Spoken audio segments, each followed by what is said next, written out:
Halo, apa kabar? Saatnya Anda menyimak berita Semarang bersama saya, Agi Kurnia. Sejumlah berita menarik akan kami sampaikan untuk Anda dan berikut 3 berita utama hari ini. Truk tanpa sopir melaju tak terkendali di ruas tol Kalikangkung, Semarang.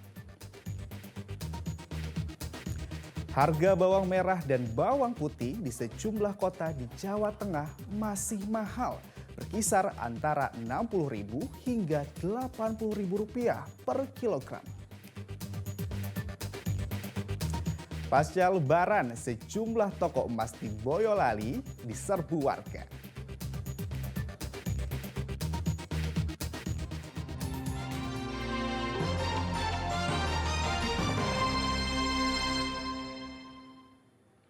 Sebuah truk tanpa sopir melaju tak terkendali di ruas tol Kalikangkung, Semarang. Peristiwa itu terjadi lantaran sopir lupa menarik rem tangan truk saat berhenti di gerbang tol.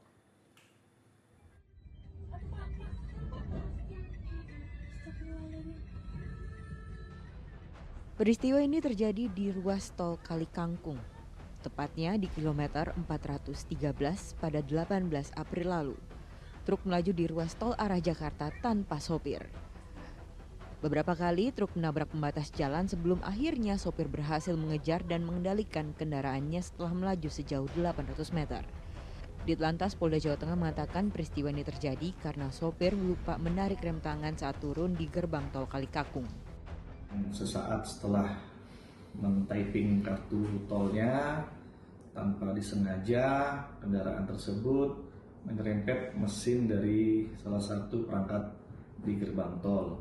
Kemudian ketika itu tidak jauh dari pintu tol, kendaraan tersebut berhenti, kemudian bersama petugas dari jalan tol untuk memeriksa tentang apa yang baru saja diserempet oleh kendaraan truk tersebut. Namun seketika pengemudi truk tersebut turun, yang bersangkutan supir truk tersebut lupa untuk menghandrem dari mobil truk tersebut, sehingga mobil tersebut meluncur sendiri di luar kendali dari supir truk.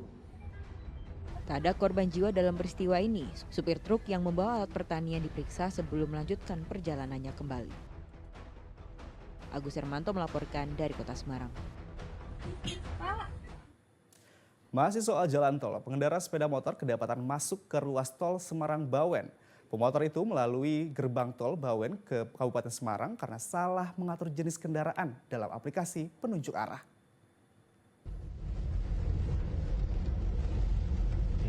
Lagi dan lagi sepeda motor masuk ke ruas tol.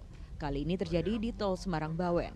Kejadian pada 17 April lalu terekam pengendara mobil lain.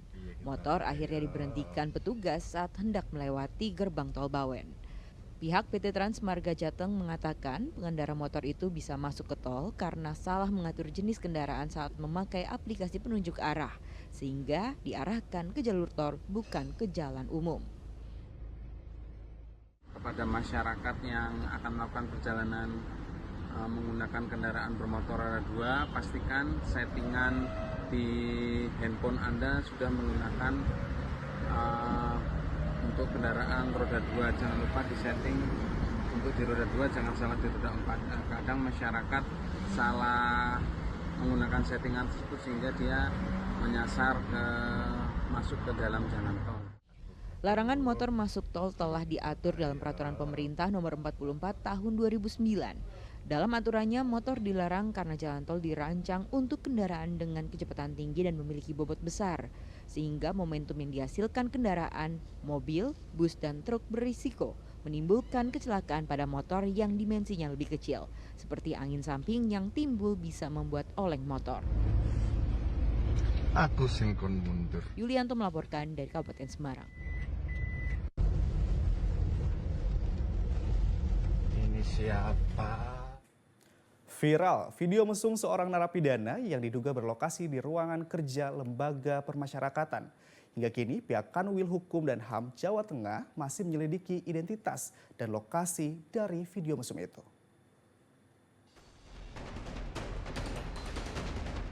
Adegan mesum ini heboh karena diduga terjadi di salah satu ruang kerja Lembaga Permasyarakatan di Jawa Tengah.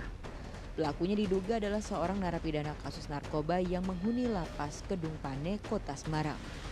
Rekaman adegan mesum ini beredar membuat Kantor Wilayah Hukum dan HAM Jawa Tengah buka suara.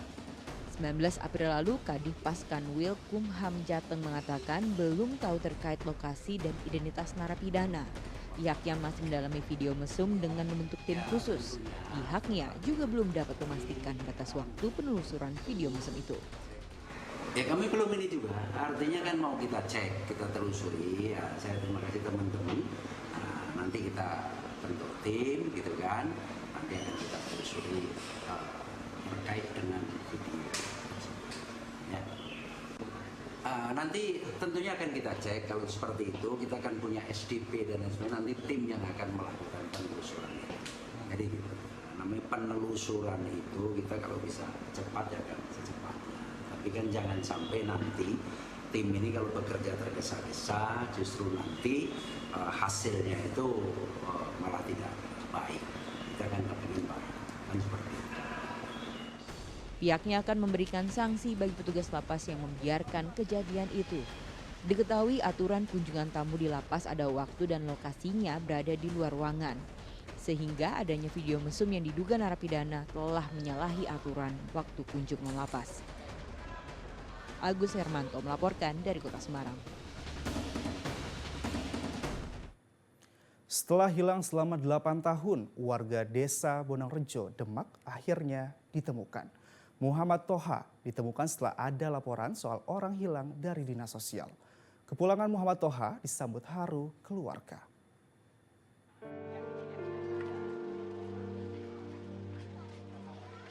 Kedatangan Muhammad Toha di Bonangrejo, Kecamatan Bonang, Demak disambut warga desa.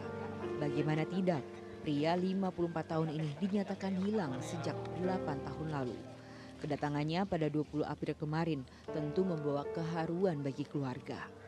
Kakak Muhammad Toha tak menyangka adiknya bisa ditemukan kembali. Senang sekali Pak, sangat senang. Kemudian kan ini udah berapa lama Bu Pak Toha ini hilang ini? Kurang lebih 7 tahun. Okay. Kemudian Ibu dari pihak keluarga waktu awal Pak Toha tidak ada, apakah udah dicari atau gimana? Cari kemana-mana. Sak nganu tiang niku mboten nganu wangsul. Nggak ada yang tahu. Iya, nggak ada yang. Kabar keberadaan Muhammad Toha didapatkan dari salah satu panti di Jakarta. Saat itu pemerintah desa diinfokan soal orang hilang oleh dinas sosial. Setelah dikonfirmasi, orang hilang tersebut adalah Muhammad Toha. Kadis Bonangrejo mengatakan saat pertama kali hilang pada 2016, keluarga dan Muhammad Toha telah berupaya dengan berbagai cara. Upaya dari keluarga saat pertama menghilang itu juga sudah berupaya semaksimal mungkin lewat saudara-saudara yang di luar kota, kemudian teman yang ada di luar kota juga itu disampaikan kalau ada yang tahu keberadaannya. Proses penjemputan didampingi perangkat desa oleh keluarga setelah kita mendapatkan informasi, terus kemudian kita cross-check kebenarannya bahwa itu bisa dipertanggungjawabkan, kemudian informasi itu kita sampaikan ke keluarga dan proses penjemputan oleh keluarga didampingi dengan perangkat desa. Kita pantau terus perkembangan Pak Toha, kemudian kita edukasi kepada keluarga supaya kedatangan Pak Toha ini dapat dijaga sehingga secara psikologi itu bisa kembali normal sedia kala.